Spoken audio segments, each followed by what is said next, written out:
रात में 3 बजे सोते हो, सुबह 12 बजे उठते हो, दिन भर पढ़ने की कोशिश करते हो, पढ़ाई में मन लगता नहीं है, आंख के नीचे गड्ढा हो गया है, अंदर से आंखें लाल हो गई हैं। घर में माता पिता बात करते हैं तो चिढ़ होती है कि क्या बात करें इनसे। पूरे समय लगता है कि पढ़ने का समय नहीं है, और जब पढ़ने बैठो तो पढ़ने का मन नहीं करता है। पढ़ने बैठो तो मोबाइल हाथ में लेके चलाने का मन होता है, मोबाइल चलाओ तो पूरे समय अपने अंदर से गिल्ट होता है कि मैं क्यों मोबाइल चला रहा हूँ, चलो मैं पढ़ाई करूँ। ऐसा क्यों हो रहा है कि तुम कुछ और करना चाह रहे हो पर दिन भर कुछ और कर रहे हो? आज इस क्लास में जितने भी बच्चे हैं सब यही चाहते होंगे कि जीवन में वो सफल हो, डॉक्टर बने, क्योंकि ये बैच में डॉक्टर बनने की पढ़ाई हो रही है। पर ऐसा क्या है कि आप दिन भर वो काम कर ही नहीं रहे हो जिससे आपको आपका लक्ष्य है? सीधे शब्दों में आप समझो, आप अपने जीवन का जो कंट्रोल है, आप अपने जीवन का पूरा कंट्रोल एक शैतान को दे चुके हो, जो अपने हिसाब से आपके जीवन को चला रहा है। अगर सच में तुम्हें जीवन में सफल होना है और अपने माँ बाप के लिए क्यों, अपने लिए जीवन में कुछ करना है, अपना नाम बनाना है, अगर अपना नाम रोशन करना है। मैंने एक दिन कहा था कि माँ बाप नाम रख देते हैं पर नाम बनाना बेटे या बेटी का काम होता है। माता पिता आपका नाम रख देते हैं कि आपका नाम रख दिया आशु, पर इस नाम को बनाने का जो काम है वो आपके ऊपर है। अगर आप सच में अपना नाम बनाना चाहते हो, अगर आपके सच में दिल में ये इच्छा है कि आप जीवन में कुछ बड़ा करोगे, तो आप दिन भर ऐसा कर क्यों नहीं पा रहे हो? आप फंस क्यों गए हो? आप गीता में जाना, अध्याय 18 है, और अध्याय 18 का अगर आप देखोगे तो टाइटल है सन्यास। सन्यास के ऊपर है पूरा। और अगर मैं आपको संक्षेप में बताऊं, अगर आप सोचते हो कि पहाड़ पे चले जाना और सब कुछ त्याग देना सन्यास है, भगवान श्री कृष्ण ने ये बिल्कुल नहीं बोला। भगवान श्री कृष्ण ने बोला है कि सर्व कर्म फलम त्यागम परुस त्यागम विकक्षणा, कि जो सारे कर्म के फलों को त्याग दे वो सबसे ज्यादा विकक्षणाज है, मतलब सबसे इंटेलिजेंट लोग हैं, सबसे बड़े बुद्धिजीवी हैं वो लोग। पर कर्म को I had multiple choices for English test. I had a deadline approaching. It was very affordable for me. कर्म को त्यागने वाले बुद्धिजीवी नहीं होते। जो आपका मन होता है ना, वो बहुत चंचल होता है, और आपका मन ऐसा होता है जैसा एक नवजीवित पशु हो, जो छोटा सा घोड़ा पैदा होता है ना, वो इधर उधर भागता रहता है, उसे सही दिशा नहीं मिलती है, और उसे लगातार सिखाया जाता है कि तुझे सीधे दौड़ना है, जब बाधा आएगी तो तुझे कूदना होगा, और वो घोड़ा सीख नहीं पाता, वो इधर उधर भागता रहता है। जिस तरह से एक नवजात पशु का दिमाग होता है ना कि इधर उधर भागता रहता है, ठीक वैसे ही आपका मन होता है। आप देखो, जितने भी लोग सबसे ज्यादा महान बने हैं, उन्होंने अपनी इंद्रियों पे काबू किया है, अपने मन पे काबू किया है। बाहर दुनिया को जीतना बहुत आसान है बेटा, सबसे पहले आप अपने मन को जीतो, अपनी इंद्रियों को जीतो, अपने ऊपर कंट्रोल लेके आओ। जब तक आपके जीवन का कंट्रोल दुनिया के पास है, तब तक आप कुछ नहीं कर पाओगे। सबसे पहले अपनी लाइफ का कंट्रोल लो, take back the control of your life. आपको मैं क्या मोटिवेट करूंगा भाई? आपको मोटिवेट होना है, आप बजरंग बली से मोटिवेट होना, वहां है असली शक्ति। या आप जिस भी धर्म के हो बेटा, मॉडर्न समय में ऐसा हो गया है कि अगर आप 4 दोस्तों की महफिल में बैठे हो और आपने अगर बोल दिया कि मैं भगवान कृष्ण में विश्वास रखता हूं और भगवान ने ऐसा करने को मुझको मना किया है, तो लोग आपकी हंसी उड़ाने लगते हैं। क्यों वो लोग बुरे हैं? नहीं, क्योंकि उनके दिमाग पे कलयुग के शैतान ने कब्जा कर लिया है। वो यही तो चाहता है कि आप भगवान से दूर हो जाओ, अपनी संस्कृति से दूर हो जाओ, आप अपने कर्म से भटक जाओ। कलयुग के अंदर आप देखो, जितनी भी बुरी शक्तियां हैं वो दिखाई नहीं पड़ती, उन्होंने हमारे मन के ऊपर काबू कर लिया है। अगर आपको पता है कि आपको मोबाइल नहीं यूज करना है, अगर आपको पता है आपको इंस्टाग्राम नहीं चलाना है, अगर आपको पता है कि रात में फोन पे किसी से बात करूंगा या व्हाट्सएप पे चैट करूंगा तो मैं सफल नहीं हो पाऊंगा, अगर आपको ये सब पता है और इसके बाद भी आप मजबूर हो, आपके पास अपने जीवन का कंट्रोल नहीं है, तो जाहिर सी बात है कोई तो शैतान है जो दिखाई नहीं पड़ रहा है। कोई साइंस नहीं लगेगी इतनी बात पता लगाने में, कोई साइंस नहीं लगेगी। आप जीवन में सफल होना चाहते हो, इसका जवाब हाँ है या ना है। आप जीवन में सफल होना चाहते हो, इसका जवाब हाँ है या ना है। आप अपने माता पिता को एक अच्छी जिंदगी देना चाहते हो, इसका जवाब हाँ है या ना है। आप एक अच्छा घर खरीदना चाहते हो, इसका जवाब हाँ है या ना है। आप देश में हर किसी की सेवा करना चाहते हो, इसका जवाब हाँ है या ना है। आप एक अच्छे व्यक्ति बनना चाहते हो, इसका जवाब हाँ है या ना है। इन सभी का जवाब हाँ है, पर आप कर नहीं पा रहे क्योंकि परेशानी सच में बड़ी है। परेशानी सच में बड़ी है। एक अदृश्य दानव है, एक अदृश्य शैतान है जिसने हमारे मस्तिष्क पे पूरा कब्जा कर लिया है। वो अदृश्य है, ये कलयुग है। वो जो दानव है, वो जो शैतान है, वो सामने दिखाई नहीं पड़ेगा। और ये शैतान इंसानों द्वारा ही बनाया गया है। आप पुराने समय में देखो, जितने भी राक्षस बनते थे वो भगवान से ही आशीर्वाद लेके बनते थे। बड़े बड़े उनको आशीर्वाद मिल जाते थे, फिर बड़े बड़े राक्षस बन जाते थे। जितने भी बड़े आप राक्षस देखो, उन सभी को किसी न किसी भगवान ने ही आशीर्वाद दिया होता। आज के समय में जो कलयुग के राक्षस हैं, उसको इंसान ने बनाया है। ऐसे राक्षस हैं जो आपका समय आपसे लेना चाहते हैं, ऐसे राक्षस हैं जो आपकी जिंदगी आपसे लेना चाहते हैं, ऐसे राक्षस हैं जो आपका लक्ष्य, आपका सपना, आपकी सोच, आपका परिवार, आपका भविष्य सब आपसे छीनना चाहता है। वो राक्षस आपके मोबाइल फोन के अंदर है।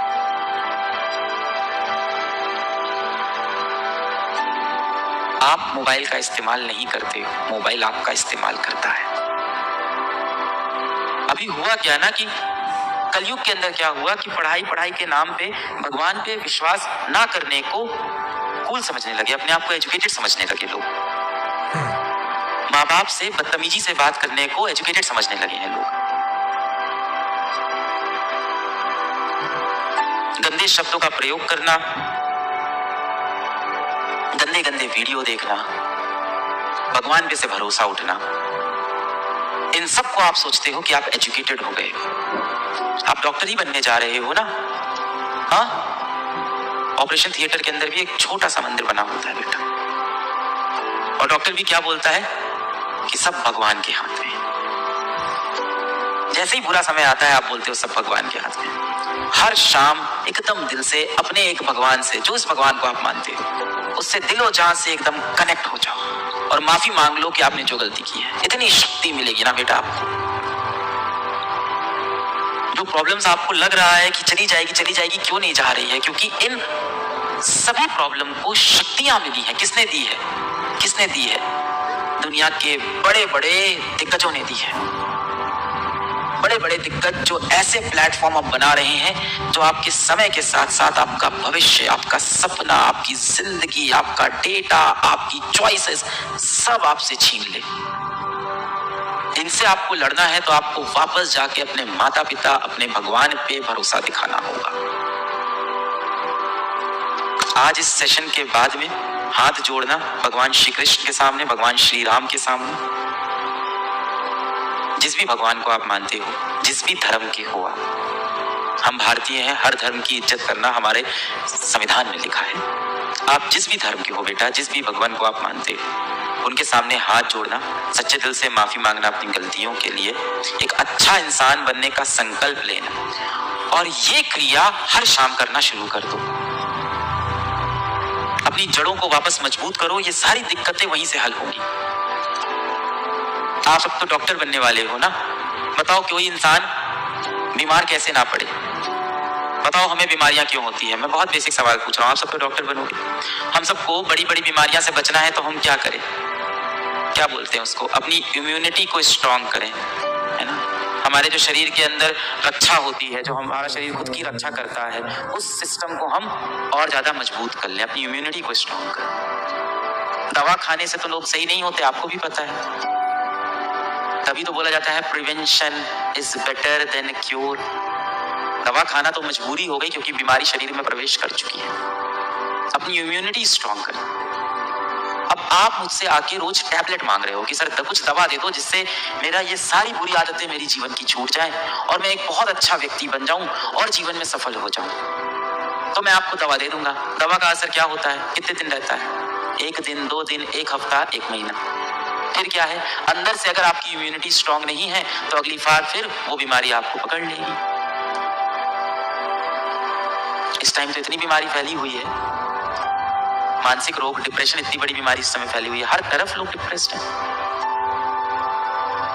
मान लो किसी इंसान को बॉडी बनानी है तो 2 तरीका होता है। आपने भी सुना होगा, मैंने भी इंटरनेट पे ही सुना है बॉडी बनाने का। एक तो होता है आप अखाड़े में जाओ, वजन उठाओ, है ना? आप खेत में जाओ, हल चलाओ, ये सब तरीके होते हैं अच्छा मजबूत शरीर बनाने का। या कई लोग जिम जाते हैं, वो भी ठीक है, जिसके पास जो सुविधा है। और दूसरा तरीका होता है दवाएं ले लो, स्टेरॉइड ले लो, आपको पता है ना, दूसरे तरीके से इंसान मजबूत नहीं बनता है, पहला ही तरीका है, और वो कठिन होता है। जिन लोगों के आप देखते हो शरीर इतने मजबूत होते हैं, वो एक दिन, एक रात, एक महीने में नहीं बनते, सालों की तपस्या से बनते हैं। अब आप जीवन में जो बनना चाह रहे हो, उसके लिए अब आपको तपस्वी बनना पड़ेगा। और ये मैं मानता हूं कि आपका समय मुझसे ज्यादा मुश्किल है। मेरा समय आसान था, हमारे समय में इतने शैतान नहीं थे। जब मैं बच्चा था तब हमारे पर्यावरण में इतने शैतान नहीं थे, इतनी बुरी शक्तियां नहीं थी, हम फिर भी अपने लक्ष्य को साध सकते थे, इतने डिस्ट्रैक्शन नहीं थे। अब बहुत distraction. You are a generation that is cursed with technology, and the only solution to fight with this technology is to get back to your roots. आपको क्या लगता है जो इतने बड़े बड़े टेक जाइंट हैं, जिसने इंस्टाग्राम बनाया, जिसने शॉर्ट्स बनाया, जिसने रील्स बनाया, क्या वो खुद दिन भर रील्स स्क्रॉल करते होंगे? कभी नहीं करते होंगे। आपको क्या लगता है जो लोग वेब सीरीज बनाते हैं, ओटीटी प्लेटफॉर्म बनाते हैं, वो कभी उन पे अपनी खुद की मूवीज देखते होंगे? कभी नहीं देखते होंगे। पूरे टाइम ये देखते हैं कि हमने मासूम जनता को पकड़ के अपना कंटेंट दिखाया कि नहीं दिखाया। 18 साल की उम्र के कितने बच्चे हमारा वीडियो देखते हैं, अब उनको हम अगला ऐड कौन सा दिखा दें, और किस तरह से हम मार्केट में एक वेंडर के पास जाएं और उससे बोलें, या एक कंपनी के पास जाएं, बोलें कि 18 से 20 वर्ष की आयु के हमारे पास 2 लाख बच्चे हैं जो रोज आके हमारे प्लेटफॉर्म पर मूवीज देखते हैं और लगभग 15 मिनट अपने दिन का यहीं पे व्यतीत करते हैं। क्या आपको उन बच्चों को कुछ बेचना है? अच्छा, एक मोबाइल फोन बेचना है? अच्छा, कुछ किताबें बेचनी है?